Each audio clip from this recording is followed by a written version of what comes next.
Hello and welcome to Media MD, the podcast where each fortnight we prescribe each other a piece of media that the other person has somehow missed. I am Reuben Morehouse. And I'm Elliot Diebold. And this fortnight it's my turn, Elliot, to prescribe you a piece of media. And the one I have chosen for you is a new piece of media that a new media type that we haven't discussed on Media MD Alert. So let's ring the sound effect bell. Ding, ding, ding, new media alert. This one is a podcast. Oh, so topical. Yeah, I don't know if it's a bit incestuous to kind of recommend a podcast on a podcast, but we'll kind of see how we go, I guess. I feel like I'll have to give it a good rating, otherwise it'll just seem bitchy. Yeah, so you have to give it a 10 out of 10, and then we'll tweet the link to the podcast to the other podcast, and we'll get some cross-promotion going. That's the plan.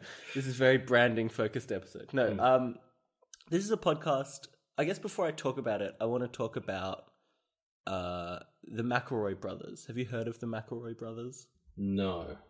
Okay, so if you were more into podcasts and you listen to more podcasts, you probably would have heard of them. They're three brothers. Griffin is the youngest, Travis the middle brother, and Justin the oldest brother, who are very, very involved in the comedy podcast scene at the moment, right? Okay. And you've probably, in fact, I know I've certainly showed you some of their stuff before. Two of them are like writers and video content producers for Polygon, the gaming website, and they basically started out this podcast called My Brother, and Me, like 6 or 7 years ago or something. I do remember driving somewhere with you a year or two ago, and you put that on. Yeah, so the podcast I'm going to be recommending to you this fortnight is like a spin-off, one of their first spin-off podcasts that they did. So their original podcast, My Brother, and Me, has been going for so long and has become so successful that they've all got like 3 or 4 other podcasts which have just spun off from this one. I think I checked this morning and they're at like 14 or 15 podcasts in total now. So they're pretty podcasty. Anyway, keeps them busy. The one we're talking about is called The Adventure Zone. And it's a D&D podcast where the three brothers play D&D also with their dad. Okay. So I think you and I have played D&D together one time. Is that right? That's the one and only time I've played D&D. But I'm sure, yeah, it's become D&D has become such a like well-known thing that I'm sure everyone basically knows the premise of it. It's like people are in a fantasy setting and they roll dice and they do stuff, you know. I think like the only experience I had with it before we played it, and I think a good education is that Community episode. It's towards the end of season 2 of Community. They play Dungeons and Dragons. That pretty much tells you everything you need to know. Yeah, and that episode actually is a pretty good parallel to the podcast I'm recommending, because in that episode they didn't really bother with a bunch of the rules of D&D. They just tried to tell this story, right? Yep. And that's basically what happens in this podcast. It's called The Adventure Zone, and it's a fortnightly, like our podcast. It's fortnightly, and every fortnight they come up with this episode detailing the adventure of the 3 characters. 2 of the brothers and the dad are the players, and then the youngest brother, Griffin, is like the dungeon master, right? Okay. And so the reason I really like this podcast is because, well, I guess I should describe, it kind of started out as this spin-off, and the other podcast is very much a comedy podcast and kind of just that. Mm-hmm. And that's how this podcast started off. They were just kind of dicking around, and it was very like generic D&D jokes, you know, like rolling dice. Oh, you know, that's a bit funny. Ha ha ha. And they would do all these kind of jokes. But as it kind of progressed, even towards the end of the first like 5 or 6 episodes, which kind of describe an arc in the story, it started getting a lot weirder, and I think that the Dungeon Master, Griffin, started getting a lot more involved in it. And he started putting together this really, really complicated and elaborate story that they've started playing through. Okay. Yeah, and so the reason I like it is just because it started out just being a comedy podcast about D&D, and now it's transformed into really basically a storytelling podcast where these 3 characters are so like fleshed out over the course of their adventure. And they go into all these really interesting situations that have been prepared by Griffin, by their DM. So, should I be going back to the start, or are you just expecting me to sort of jump in? It is very story-based. Yeah. So, at the moment, they're at about 50 episodes, I think. 51 or 52. Some of those are like kind of side episodes that you can kind of skip over and stuff. So, I think it's about 50. the first 3 arcs, after they finished the first 3 arcs, they realized that they had kind of started improving the podcast a lot, and they did like a 2 or 3 hour like summary episode. So if you really want to, you can just kind of jump in at the end of those and they'll give you a summary of what's happened. I wouldn't recommend doing that because I still think the first 3 episodes are like really good, but you know, if you are pushed for time, you can do that. Each episode is about an hour to an hour and a half, so that kind of gives you the amount of content that it is. It is a bit dense, and I know I've been bringing you a couple of dense things in a row, but we'll have to see. Yeah. So what else do I want to talk about? I've talked about the backstory. I guess I'll talk about what it's actually about a little, unless you have any questions. Yeah, didn't Dan Harmon already do this, or do it later? Yeah, so... Because Dan had the podcast version, but he also had like a short TV show type thing where he did it as well. Harmon Quest kind of spun off, and now that is a really good show. And that that's a good comparison that I forgot about, but yeah, it's very similar, I'd say. Like, it's got this overarching story, and they kind of... Well, even so, they don't take the story as seriously in Harmon Quest as they do in the Adventure Zone to some degree, but... Because Harmon Quest is the only one that I've seen it, but to be honest, like, so most of it was just animated and things, and honestly, that kind of felt unnecessary. I can see why this would work just as well in a podcast as it would. Well, probably better. I mean, I guess that's really the point of D&D is you are just all sitting around a table and you're meant to be imagining this stuff anyway. So audio's probably all you should need. Yeah. Although the reason why this succeeds where regular D&D kind of fails a bit is this is edited. And in regular D&D, it's like there's often long stretches of time where you're just like, what are we going to do now? Oh, let's roll some dice. And this is kind of... And you kind of plod along very slowly. Whereas the Adventure Zone, starts getting edited a lot more. So it's actually on track, which is... it's good. It's good. This podcast kind of got me into these role-playing games a lot. And I've been trying to look for other role-playing podcasts. And I just have never found one that has hit all the same buttons as well as the Adventure Zone does. Okay. Anyway, we've been talking about it for a while and haven't actually told you anything about the characters or the plot or anything. And I don't want to go too deep into that because they do introduce it and then the plot really starts getting quite mindfucky and it goes on for... Yeah, it's been. I mean, the show's been running for 2 or 3 years. So basically you can imagine Griffin McElroy, the DM, has been basically planning out all these cool events for all this time. Yeah. And... it's actually starting to come towards the end of the story at the moment. All right, I've said this twice. I want to tell you about the characters, okay? So just stop interrupting me with your on-point questions and let me describe it. So there are 3 characters. Griffin is the DM, and then their 2 brothers and their dad play the other characters. So their dad plays a dwarf called Merle, who's the party cleric. There is Tarko, who's the wizard, and there is Magnus, the fighter. And so these are kind of the archetypical like D&D roles, right? Yeah. The wizard, the fighter, and the cleric. And that's kind of very representative of how the podcast started out. It's just, they started, let's play this basic D&D campaign and just go with it. And it's, it goes a bit slowly and it's not as tightly edited and it's not as funny.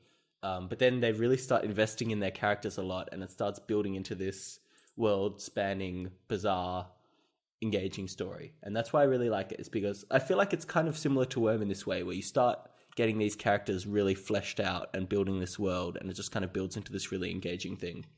Okay. I mean, that's interesting, because I guess apart from Griffin, it's not really like anyone sort of sitting down to write it. It's just sort of happening. No. I guess. Yeah. Well, Griffin is writing like the events, and it's very unlike regular D&D where it's player oriented. Griffin is basically telling them where they're going and what their events are, and they kind of engage with these events in their own way. And so the players don't really have any agency in the story to some degree outside of just their own characters. Yeah. And that's kind of, I feel like, why the start is a bit weaker, is because they have these characters, but they don't really connect with them. And then I think, I'm just assuming this is what happened, but around arc 2 or 3, they actually sat down and were like, okay, what are these characters? Who are they? What are we going to do with them? And then they actually started having proper characters and backstory, and they really started building up this engaging situation. I don't know. It's kind of hard to explain without you having seen it, but maybe we'll talk about it in part 2 of the episode. So any other things I want to touch on? I guess I just want to say one other thing, which I'm very excited for. And this isn't really relevant to you right now, but it's cool. They've started making a comic book out of the show just because it's been so successful and it's so engaging that the dad, who is Clint McElroy, their father, who is kind of is a big comic fan and has, I think, written comics before as well. He started writing their story into a comic, and they've started getting it drawn up. And I think it's being released in about 6 months, the first arc. I'm not sure, but that's pretty exciting. I know that's not really relevant to you, but it's exciting, and I'm excited, so I'm going to talk about it. Why not? Oh, yeah. Well, so I'll just wait for the comic. Well, the problem is that comic's been in development for like a year and a half, and it's only the first arc. So waiting for the comic means you're going to get the story at quite a slow pace. But I mean, I guess you could just wait for the trade.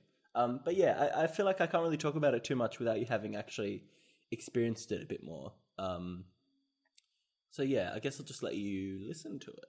Okay. So yeah, I don't know how far I expect you to get in the story. Yeah, I didn't really talk about the format that much, but we'll talk about it in the second part, I guess. See how you go. Okay, right, see you cool. in 2 weeks. Yeah, I'll pass this on to future Elliot and Reuben. Hey everyone, it's Reuben from the future here. I'm just dropping by to let you know that what you're about to listen to, part 2 of our episode on the Adventure Zone, does contain spoilers for up to Arc 7, The Suffering Game, which is like episode 54 or 55. If you want to listen to the Adventure Zone, you can pause your device now. And now that you're back, we'll continue with the show. And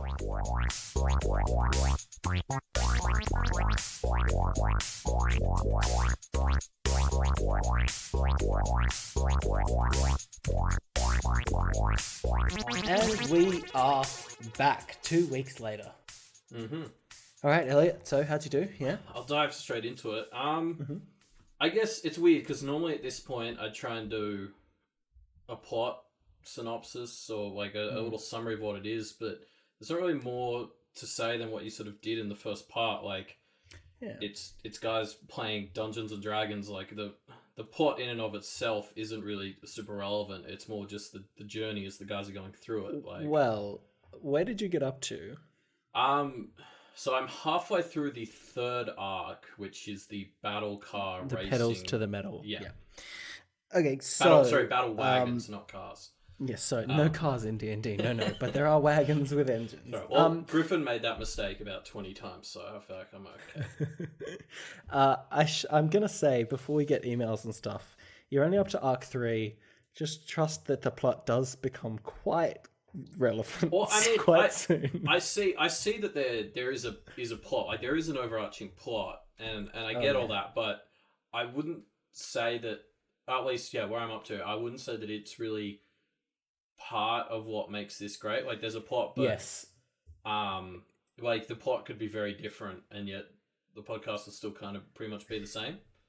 Well, that is true up until I think Arc 4 or maybe Arc 5, which is when the plot really starts to get important and stuff starts to really happen. I went to their website about 2 days ago.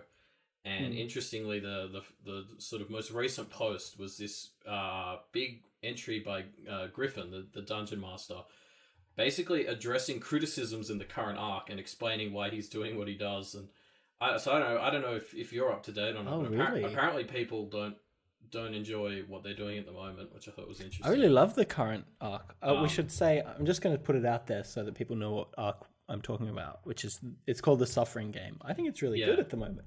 Yeah, that's strange. I'll have to check that out after the podcast. Yeah, I mean, I read the thing, so I got a few little spoilers for what the Suffering Game is about. But like, it sounded cool to me.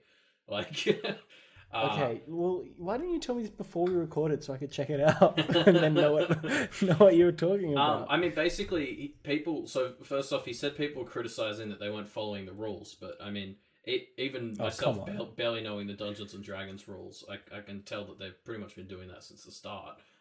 And then I guess the current arc is all about stripping the guys of powerful stuff and parts of their characters. Yeah, basically. And apparently people don't like that, but anyway. But if you think about the format of this show, it's like 3 people playing D&D, and it is a comedy show, and like in D&D, the threat is death, right? The threat is death of your characters, but they can't kill off the character in this show because it's not just for the players, it's this entertainment as well, and you can't just fucking re-roll the characters halfway through. So that's what Griffin actually said in this post. He was like, I tried to come up with stakes that weren't death. Yeah, you can't. Yeah, exactly, and that's why in the Suffering game they're like losing health point maximums, and they're losing like their abilities and stuff because they have to have some kind of consequences, right? Well, and he also said it's a good way to address power creep, which I think is a bit of a concern in any Dungeons and Dragons campaign. Yeah, very true. Yeah, your characters just start acquiring fucking magical weapons everywhere, and then it's like, oh yeah, I have like 6 magical swords which I can throw at this monster, and they do 1 billion damage each. Sorry, we're getting a bit distracted. We should try and stay on topic. So, I'd go into the characters, but so this is probably one of the things. I don't know if I'm just voice blind, or maybe it would help if I listen to their other podcasts. I don't really know who's who, if that makes sense. So I know there's Merle, Taco, and Magnus. But if you ask me which, Merle is the dad, whose name I think is Clint. Yep. And I know Griffin because he's the dungeon master, but the 2 brothers, I don't even know which is which. One of them's called Justin. Justin and Travis. That's it. Yeah, but I don't know which character's which. Like, which one's Taco? Do you feel like that impedes your understanding of the show? There were a few moments where, it's sort of like, there were definitely moments, because it was always Travis and Justin who I was getting confused. I didn't know which one was which. And so sometimes I feel like some things were a bit lost on me, but I mean, in general, no, I didn't really feel like I had to know who was who. Well, do you want me to tell you who's who? I mean, I'll probably just forget again, but yes. Well, I can understand why you're doing that. Justin plays Taco, and I was about to say Merle plays. Travis plays Magnus. I guess because they never really introduced themselves in this, like, and I guess like they only introduced their dad.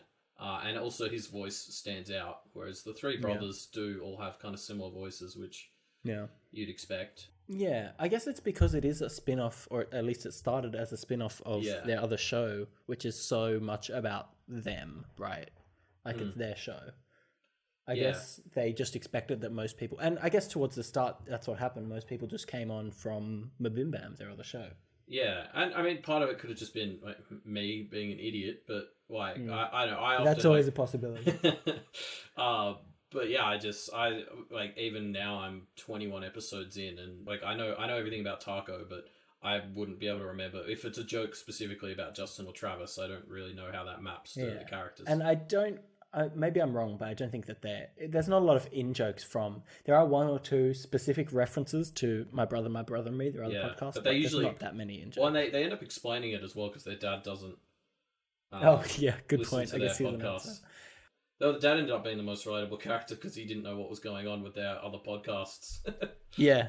He's always forgetting which of his dice he's meant to use and stuff that is very D&D outsider, even though he's probably one of the most experienced in that kind of nerd culture way. But being somewhat unfamiliar with Dungeons and Dragons myself, again, like that was sort of, you know, he'd ask for clarifications a lot, and I'd be like, oh good, I didn't really understand what they were saying either. And there's a lot of, I mean, these guys are funny. Like, I think that's the first thing I'd say is like the 4 of them are just really funny. And like quite quick-witted. And like, because you talked about how there's like a comic book version of it coming out, and I saw a preview, and I don't know if it works as well, because a huge part of the humor, like at least my opinion, is like it comes from just how improvised it all is. Like they're just sort of saying what comes into their heads, and I feel like seeing it written down like that, it would lose a lot of like. Just how, like, somebody would say something stupid and then the others would all jump in on it or, you know, make fun of them. And it loses its improvisational quality, I guess. Yeah, and that's a good point. I hadn't thought of that. Because like, improv humor is quite different to scripted humor. See, I feel like the comic book is going to be basically mainly aimed at fans, though. So that's going to lose. That's true. That's not really going to matter that much. But yeah, these guys are funny, and there's like a lot of their stuff is reference humor. Like they're huge fans of referential humor, which I am too. So that was good. But there were lots of references they were making that I didn't get. Which is sort of always a problem with any referential humor based thing. But it was often, it was weird. So they'd make some reference that I didn't understand, and then all of them would just be laughing, and I'd often find myself just laughing as well, and then realizing I didn't actually get it. Like, I don't know why I'm laughing. Like, that happens to me as well. The positive, they're infectious. Yeah, they have a very positive. The whole podcast is such a positive energy, and the humor's just so infectious. I often found myself laughing at jokes that I didn't get, which was weird. Yeah, that's definitely a kind of hallmark of the content that they produce. Is that they are just brimming with positivity, and they just try and like exploit all the weirdness in a very positive way in everything that they do, which is, I think, why they're so successful, because they bring such a fresh and positive take to comedy. Yeah, it is true that, like, despite being very sarcastic and cynical, they're still very positive. Yeah, which is a weird combination. It is, yeah, but it works. Yeah, so what do you think? You haven't really said whether you overall liked it or disliked it. I mean, I get that you liked it from how you were talking about it, but... Yeah, no, I definitely liked it. Like, it was fun. Like, more than anything else, it was just funny to sit there and listen to these guys just have fun together. Like, you can tell that they all just genuinely enjoy spending time together and just doing this sort of stuff. And I think that's what really makes it fun to listen to is... Yeah, it's just them, like, as they would say, goofing around together, and making fun of each other and everything and everyone else. I don't know. I don't really feel like there's much more to say about it than that. Like, it's just fun. Yeah, it was just really fun. Like, things like plot criticism or characterization don't really make sense in this context, because in stuff like role-playing games like Dungeons and Dragons, it's also fluid anyway, and there was a lot of that, like the characterization of the characters like changed so much. Like, I think Taco the wizard started off just like a normal wizard, then in about episode 5 or 6, whichever brother is doing Taco, Justin just decided to make him an idiot. And that was funny. He kind of morphs into a bit of an idiot savant throughout the show. Yeah, it actually, I mean, and they made this joke, but it was very similar to what happened to Taco in the FX show The League. Like, there was a character called Taco in that. Oh, really?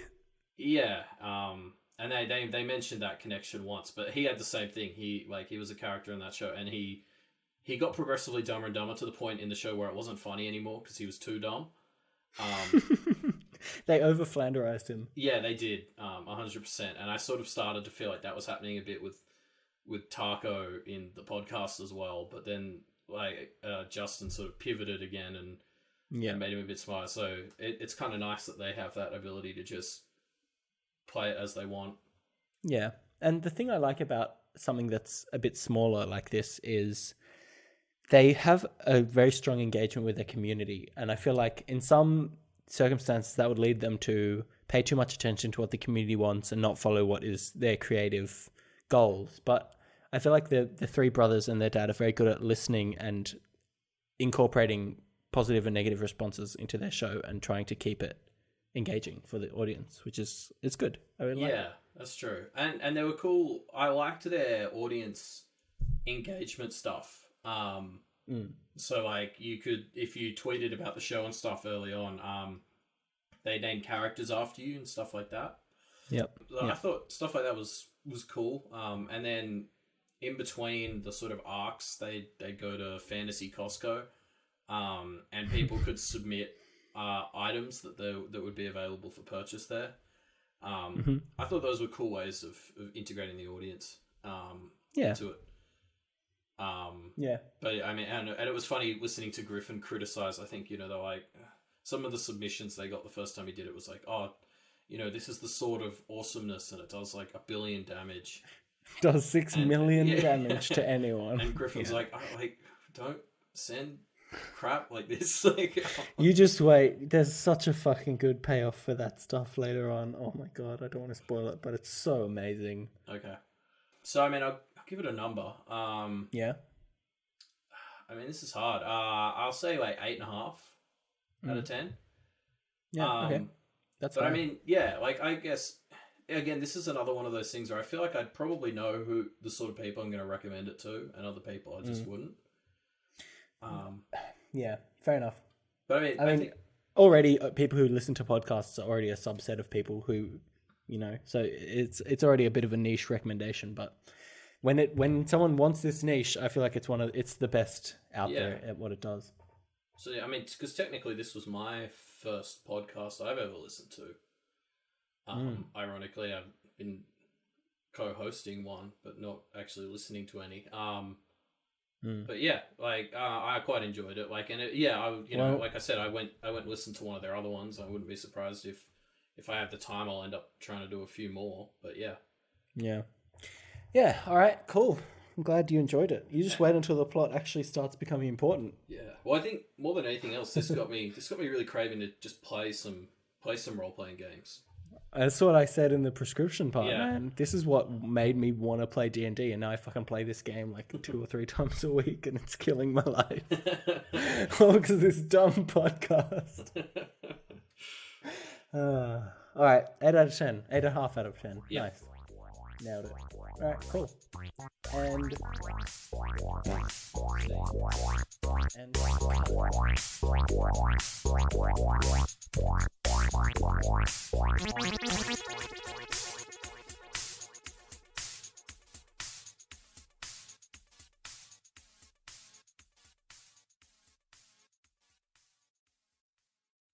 And that wraps up another episode of Media MD. Thank you, everybody, for listening. If you'd like to check out MediaMD.com, MediaMDpodcast.com, sorry. You can find more stuff about our podcast there, listen to older episodes and stuff. Next fortnight, we'll be checking out a movie called Attack the Block with our friend Nicholas Corey.